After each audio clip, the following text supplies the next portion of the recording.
আজি দলগড় সনাতনী ধৰ্মৰ লোকসকলে আহি দলগড়ৰ যিখন মূল শ্মশান সেই শ্মশানখন আজি চাফা কৰে আৰু চাফা কৰাৰ এটি কাৰ্যসূচী লয়। এই কাৰ্যসূচীত সকলোৱে যোগদান কৰে আৰু তাতে খিচিৰি ব্যৱস্থাও কৰা হৈছে।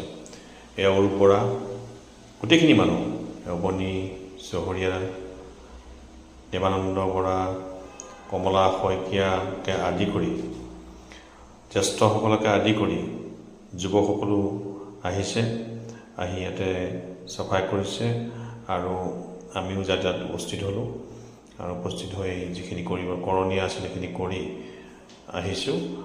আৰু আজি দিনজোৰা কাৰ্যসূচীৰে এই কাৰ্যসূচীটি লোৱা হৈছিল আৰু সুন্দৰ আৰু সফলভাৱে সম্পাদন হ'ব তাৰ আশা কৰিছোঁ।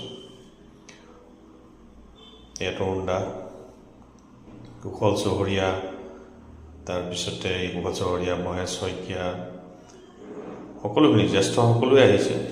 আহিয়ে গা ধুলোঁ, গা ধুই